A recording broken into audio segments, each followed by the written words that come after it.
सबसे पहला बेटी का घर। जब अपनी बेटी के घर पर जाओ तो बोलो कभी खाली हाथ ना जाओ, कुछ उपहार कुछ फल उसके लिए लेकर के जाओ। दूसरा है किसी मरीज के पास, यदि हम किसी बीमार व्यक्ति को देखने के लिए जाएं तो कभी उसके पास खाली हाथ नहीं जाए, पर ऐसा भी नहीं कि जो उसके काम का ना हो वो लेकर के जाए, है ना। बीमार व्यक्ति है, डॉक्टर ने केले बंद किए, केले ही लेके गया, खा ले। अच्छा और भी तो फल रहे होंगे बाजार में, पर मैं निवेदन कर दूं। और तीसरा नंबर, पौराणिक लोग उस बात को मानते हैं, बोले जब कभी मंदिर में जाओ तो खाली हाथ मत जाओ। और आपने देखा होगा पौराणिक जब मंदिर में जाते हैं तो खाली हाथ, कभी नोट किया, कभी नहीं जाते, वो थाली में कुछ ना कुछ लेके जाते हैं, और वो डिब्बे में भी लेकर के जाते हैं, भले उसमें 50 ग्राम दूध हो और 3 लीटर पानी हो, पर खाली हाथ नहीं जाते। मैं निवेदन कर दूं आपके समक्ष, आर्य समाज भी तो एक मंदिर है। क्यों भाइयों, मंदिर है या नहीं? ईमानदारी से बताओ, हम खाली हाथ आते हैं या नहीं आते? आप कहेंगे ना जी हम तो नहीं आते। मैं निवेदन कर दूं, खाली हाथ से अर्थ यही नहीं कि केवल धन ही लेकर के आए। ईश्वर ने आपको बहुत कुछ दिया है। हम भारत में रहते हैं, और भारत तो वो देश है जब यहाँ लोगों ने पानी मांगा तो उनको पीने के लिए दूध दिया जाता था। उस देश में हम रहते हैं। जब भी सत्संग में आओ, सामग्री ले आओ, घी ले आओ, समीधा ले आओ, कुछ घर में जो भी हो, ड्राई फ्रूट्स वगैरह सामग्री में मिल जाएंगे, वो ले आओ, और अपनी कमाई का 10वां हिस्सा दान के स्वरूप ले आओ। और यदि इन वस्तुओं को भी लाने में हम समर्थ नहीं हैं, असमर्थ हैं, सभी की सभी के घर में नहीं चलती। कुछ बेचारे बूढ़े रोटी खा रहे हैं, यही बहुत है, वो कहां से लाएंगे? कुछ बेचारे पति रोटी खा रहे, इतना ही बहुत है, पत्नी कुछ नहीं ले जाने देगी। कुछ बेचारी पत्नी कहां से लाए, पति ले जाने नहीं देगा। तो देखो, ईश्वर ने आपको बहुत सुंदर 2-2 हाथ दिए हैं। इन 2-2 हाथों में दोनों तरफ से एक-एक व्यक्ति को पकड़ करके ले आओ, पर बोलो कभी भी खाली हाथ मत जाओ। अच्छा ऐसा तो कर सकते हैं, हमारा कोई ना कोई इतना तो परम मित्र होता ही है इस दुनिया में जो हमारी बात को बोलो टाल नहीं सकता। मैं निवेदन कर दूं, बस इन बातों का ध्यान रखना कि खाली हाथ नहीं जाएंगे, और यदि खाली हाथ ऐसे ही आते रहे तो एक दिन यहाँ सामने बैठ करके सुनने वालों की संख्या इतनी भी नहीं रहेगी। ये सब बूढ़े बैठे हैं, और देखो बुरा मत मानना कि हमारे बारे में ऐसा कह रही है, मुझे भी जाना है, जो आया है वो जाएगा, ये ईश्वर का नियम है। अच्छा बताओ, हमारे बाद हमने ऐसी कोई पौध तैयार की जो यहाँ पर बैठेगी? और ये किसका कर्तव्य है? ये मुसलमानों का कर्तव्य थोड़ा ही है। आप देख लो, 5-5 बार नमाज पढ़ता है बंदा, काम छोड़ देता है। कई बार हमने देखा, जब अपनी गाड़ी से हम सफर नहीं किया करते थे और कार्यक्रम में जाते थे, जुम्मे का दिन था, 1 घंटा हो गया बस अड्डे पर बैठे हुए, भाई साहब ये टेम्पो चला ले, ये रिक्शा चला ले, बोले अभी नहीं, अभी तो जुम्मे की नमाज पढ़ूंगा फिर चलूंगा। वो हर जुमे को मस्जिद में इतनी भीड़ कर देते हैं, बोले मस्जिद में जगह नहीं रहती तो सड़कों को जाम कर देते हैं। है दुनिया के लोग। वो चर्च में जो अपने आप को ईसाई कहते हैं, जरा जाकर के देखो, खुशी का माहौल हो तब भी चर्च में जाते हैं, अपने बच्चों को लेकर के जाते हैं। और हिंदू, अपने आप को हिंदू कहने वाले, मंदिर चाहे पौराणिक का हो या आर्य समाजियों का हो, वहां पर अब आरती कैसेट करती है। बोले आदमियों में आरती भी गाने का समय नहीं रहा। और फिर कहते हैं क्या करें हम पिछड़ गए हैं, हमारे बच्चे कहाँ चले गए, डांस क्लब में, दारू के ठेकों के पास, जुए के अड्डों के पास, क्योंकि हम उन्हें लेकर के कभी नहीं गए आर्य समाज के पास। इसलिए चिंतन करें, चिंतन। हमारे बाबूजी अपनी पवित्र कमाई से 100 रुपए दे रहे हैं, मैं आपका बहुत बहुत धन्यवाद करती हूँ। हाँ, अच्छे काम करने वालों के लिए तालियां होनी चाहिए और गलत काम करने वालों के लिए गालियां होनी चाहिए। तभी तो पता चलेगा। अगर सभी की बड़ाई करते चले जाओगे तो फिर कौन अच्छा काम करेगा। खैर, मैं निवेदन कर रही थी आपके समक्ष, आइए चिंतन करें, चिंतन। क्यों आर्य समाज का गठन किया था महर्षि स्वामी दयानंद ने, क्यों 1874 में सत्यार्थ प्रकाश को लिखने की आवश्यकता पड़ी थी, जब मुरादाबाद के राजा जयकृष्ण दास डिप्टी कलेक्टर थे और उनकी भेंट हुई थी महर्षि स्वामी दयानंद जी से। तो उन्होंने स्वामी जी से कहा था, स्वामी जी आपके विचारों को वही लोग सुनते हैं जो आपके सत्संग में आते हैं, आपके जाने के बाद भी लोग आपको सुनते रहे, कुछ ऐसा भी कर दो। तो ऋषि ने सत्यार्थ प्रकाश लिखा और उस सत्यार्थ प्रकाश का सारा खर्चा मुरादाबाद के राजा जयकृष्ण दास ने दिया था। अच्छा, ईमानदारी से बताओ, उनका नाम कोई भूल गया? जब तक सत्यार्थ प्रकाश पढ़ा जाएगा तब तक महर्षि स्वामी दयानंद जी के साथ साथ बोलो राजा जयकृष्ण दास का नाम भी लिया जाएगा। और निवेदन कर रही थी आपके मध्यस्थ, 3.5 महीने के अंदर वो सत्यार्थ प्रकाश की रचना महर्षि स्वामी दयानंद ने की थी, जिस ग्रंथ को पढ़ने के बाद गुरुदत्त विद्यार्थी जैसा व्यक्ति कहता है, जो एक पुस्तक को जीवन में एक बार पढ़ता था बस, फिर उसको दोबारा पढ़ने की आवश्यकता होती नहीं थी, वो उसके माइंड में फिट हो जाती थी। उसने सत्यार्थ प्रकाश को 14 बार पढ़ा और कहता है, जितने बार पढ़ा उतने ही बार नई नई खोज मुझे सत्यार्थ प्रकाश के अंदर देखने को मिली है। अरे ऐसा खजाना है हमारे पास, ये खजाना है तुम्हारे पास आर्यों, हिंदुओं, अपने आप को हिंदू कहने वालों। उस सत्यार्थ प्रकाश को पढ़ने की बजाय हमने भूत प्रेत और डंकनी शंकनी जैसे अनमन गढ़त पौराणिक कथाओं को पढ़ना प्रारंभ कर दिया। और यही कारण है कि अब शिवाजी पैदा नहीं होते, महाराणा प्रताप नहीं बनते, क्योंकि हमने सत्यार्थ प्रकाश नहीं पढ़ाया। हमने क्या पढ़ाया? पौराणिक कथाओं को पढ़ाया। और यही कारण है हमारे मिटने का। इसीलिए कवि ने बहुत सुंदर एक बात कह दी, और क्या कहा? हो दुनिया की बात मानी, ये है हमारे पतन का कारण। किसी ने कह दिया भूत है और हमने मान लिया। अच्छा बताओ, प्रमाण मांगा तुमने? कभी देखा हो भूत? नहीं देखा, पर कह दिया तो मान लिया।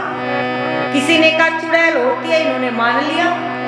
और भाई साहब यूपी में तो बहुत आते थे, कभी चोटी काटने वाली, कभी सरिये वाले, पता नहीं कौन कौन आते थे। और जब से बाबा जी बैठे हैं कुर्सी पर तब से नहीं आए, पता नहीं कहाँ चले गए सबके सब। पर मैं निवेदन कर रही थी आपके समक्ष, वो दुनिया की बात मानी, ऋषिवर की ना मानी। दुनिया की बात मानी, ऋषिवर की ना मानी।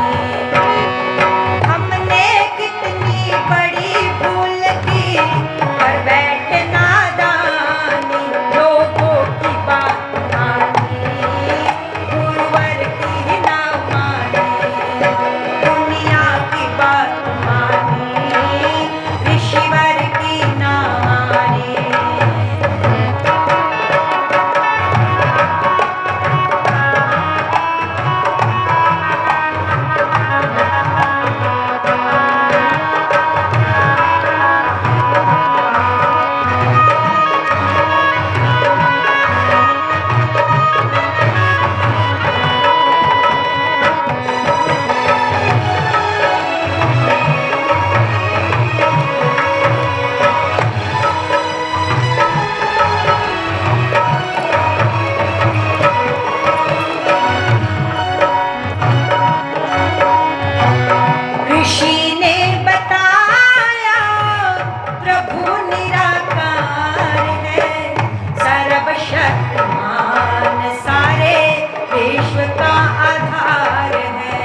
एमएलए है जिले राम शर्मा जी, पूर्व एमएलए, भूतपूर्व एमएलए।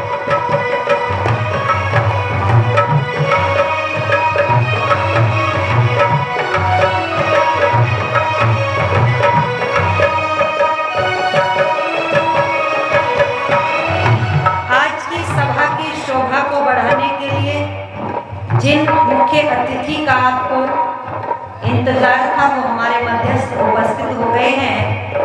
पूर्व एमएलए हैं हमारे भाई साहब श्री जिलेराम शर्मा जी। एक बार तालियों के साथ आप उनका सम्मान करेंगे और इस वैदिक मंच से हम भी आपका यहाँ पर पहुँचने पर सम्मान करते हैं और आभार व्यक्त करते हैं। पर सुनिएगा क्या लिखा है और क्या कह दिया।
सत्य सनातन वैदिक धर्म जो पिछड़ गया था लोगों के दिलों और दिमाग के अंदर से, उसे लाकर के पुनर्स्थापित किया और कहा ईश्वर के बनाए हुए मनुष्य हम एक हैं। मैंने प्रारंभ में ही कहा जब तक एकता का परिचय नहीं देंगे तब तक संसार में दुनिया में बोलो हमारा अस्तित्व कोई पहचानने वाला नहीं है।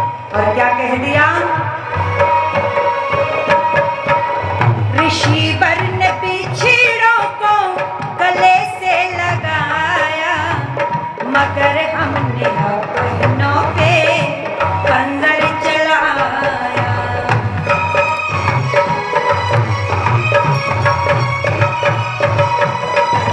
ऋषि वर्ण पिछड़ों को गले से लगाया मगर हमने अपनों पे खंजर चलाया। नहीं समझे इसमें क्या है लाभ और हानि, नहीं समझे इसमें क्या है लाभ और हानि। हमने कितनी बड़ी भूल की पर बैठे नारानी, दुनिया की बात मानी ईश्वर की ना मानी।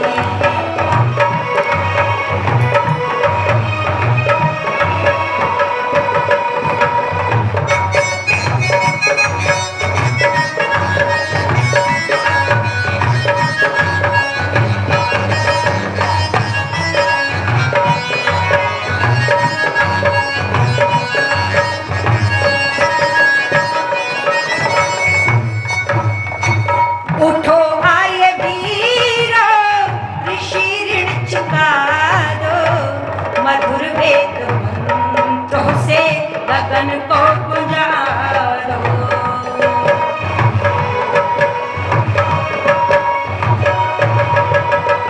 उठो आर्य वीरो ऋषि ऋण चुका दो, मधुर वेद मंत्रों से गगन को गुंजा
ईश्वर की न मानी, लोगों ने आकर के हमें बहकाया और हमने उसे सत्य माना।